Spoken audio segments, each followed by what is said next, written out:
we're going to look at making blogs. Now, why would you want to make one in the first place? Well, there's various reasons why you might want to. I'll just show you a few examples of ones I've created here. So to access any blogs that have been created, head for the sharing button on the home page there. And you can see there's a tab that says shared blogs. And here you can see some blogs that I've created. So you can see I've created some topic blogs. So there's a volcano blog there. There's the World War II blog as well. There's a Vikings blog and there's a Romans blog as well. So you might want children to contribute what they've found out about different topic areas, and they can add those to the blog. So you could use it as a collaboration area. You could also use it as a peer assessment area as well, or just sharing what the children have been doing. So for instance, I've created a games blog here as well, so the children can create their own games and then they can share them to the blog. So I'll just show you how that might work from a pupil's perspective. I've logged in as Adam. Now Adam's made a game and in his work file there it is, my cool game, and he wants to send that to the blog. Well, he could have sent it directly from when the game was open, or he can click on the sharing, he can go to the shared blogs and he can see play, and can you see now he's got a plus button. He can click add and he can put my cool game. You think of that? Okay, he's going to click on his work,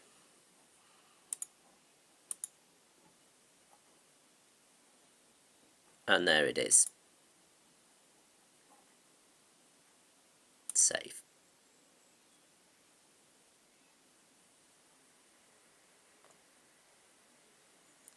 Now you can see here that although he's added it to the blog, it's not actually been approved. So you can quite clearly see that that isn't the case. It's only the teacher that will be able to approve this piece of work for adding to the blog, and it's the same with any comments that are added to this game as well. They will only go on there if the teacher has approved them.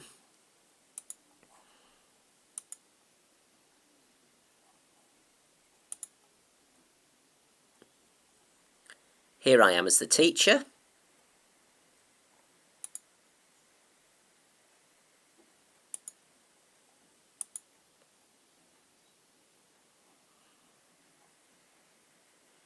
And if I switch editing on, can you see my cool game is unapproved at the moment, but if I slide it to approved, then that will show in the blog.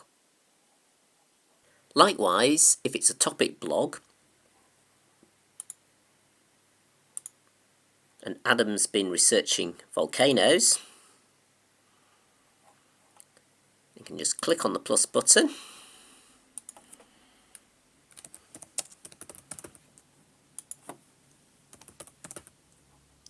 and copy, paste, add pictures, etc. of what he's found out. So there's a little bit of information he's found out about volcanoes, and save. And you can see again, it's waiting for approval. But something you might want to do is set tasks for them, or actually provide, for instance, a story time each day and blog out your teacher instructions to them. So let's look at how you might actually create a blog. So I'm going to go back to being a teacher now. And there's a couple of different ways I can do it now. I could actually go to the admin area and click manage blogs, or if I go to my shared blogs, can you see there's a cog here as well?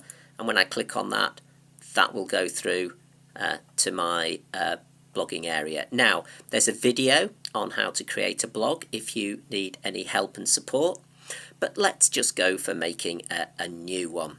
So I'm going to create one called Story Time, because I'd like to read my children a story that we've been doing in class. So I'm just going to click the plus button there. I'm going to call it Story Time.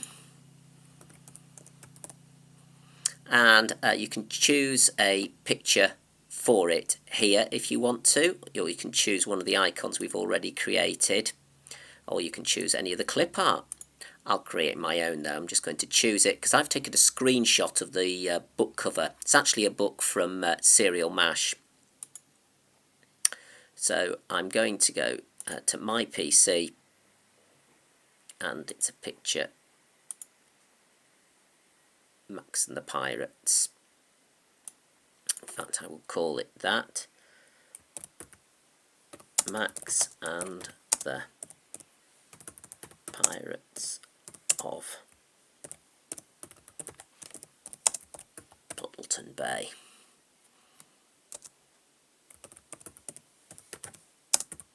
Chapter 1. I can pick a cover for it as well. So I want a fishy one. Now, this is where I decide who can see in terms of contributions. If I click hide pupil name, then I won't be able to see who's contributed to it.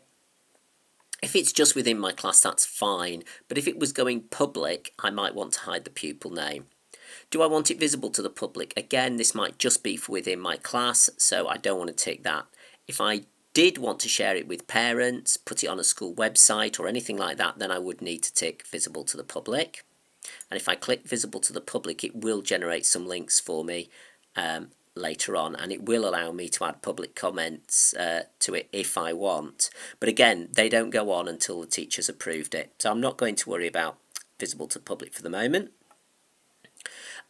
Do I want to skip children's approval? So that means if I did tick that, they could just add something straight away to the blog. I'm not sure I want that, so I'm going to leave that one. And allow embedding of iframes into post. Well, yes, I do actually, because I want to embed a sound file a bit later on, and possibly a video, so I'm going to click on that. And then down at the bottom it says, well, who can see it? Well, I can choose here, all classes in the school, but I don't want all classes in the school to see it. I just want my class Earth to be able to see it. And then it asks, do you want it to be the same people can see it, can comment on it? Yes, that seems fair enough. And do I want them to be able to post on it as well? And I will say, actually, no, I don't. I'm just going to leave that one blank. Okay, and then I'm just going to view it, have a little look, see what it looks like. And you can see there's the cover of the book that I screenshotted and added, and there's story time. Okay, now if I want to edit it, I can just slide the edit button on, and you can see I've got a plus button there, so I can just click on that, and I can call it Chapter 1. Just put it 1 there. Now, what I've done is I've recorded me reading the story. I've used online recording tool, and I've uploaded it to SoundCloud, where I've got a free account, and that's created an embed code.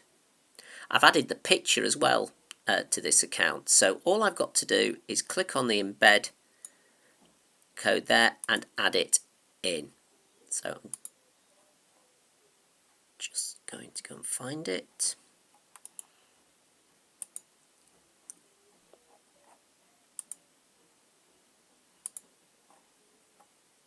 I'm going to paste it in,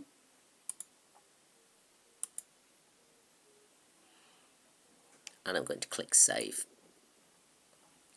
And you can see here the sound file is embedded, so I can read the children in my class, Chapter 1.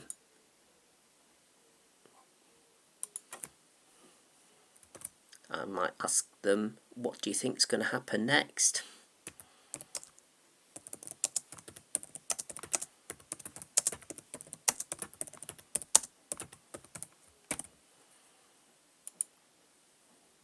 If you wanted to add a video from, say, YouTube, then it's very straightforward. Go to the video that you want to use, click on the share button, click embed, and then copy that embed code there,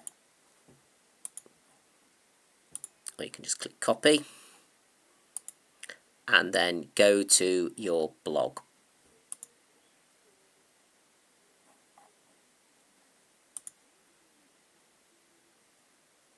So in this blog, I'm just going to go edit on, click the plus button.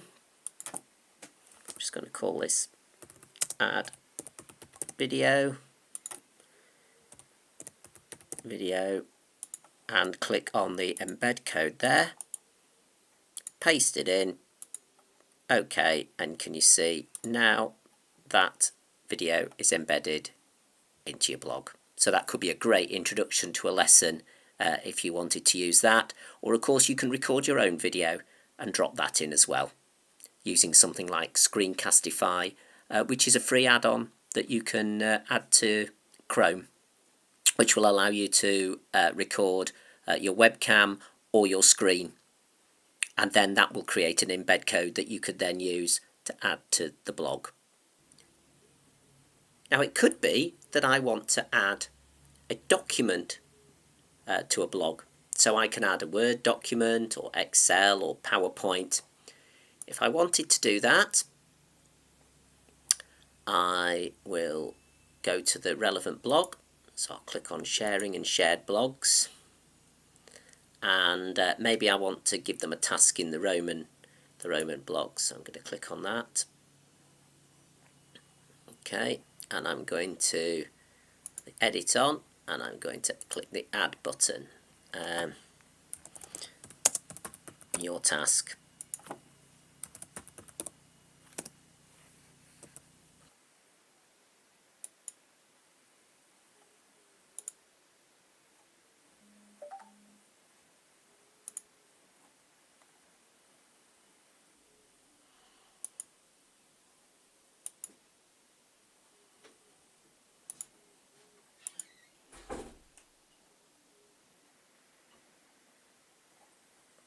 There is a teacher blog as well, with full of ideas for you. And what I've done here on this one, can you see I've got welcome to the teacher blog. Now that welcome post is actually pinned to the front. So what you can do is, if you have like an introduction or some general information that you want them to see first, you can pin a post to the top of your blog, and then everything else will continue in chronological order underneath it. So if you need to do that, you can add it. If you want more help and support with Purple Mash, head to the teachers area. There's a whole host of information behind the school closure button here that you'll find useful, including handouts and a training platform which will take you into more detail in various aspects of Purple Mash. And there's also a whole set of useful videos as well. So do take advantage of those, and of course you can always book online or on site CPD should you require it.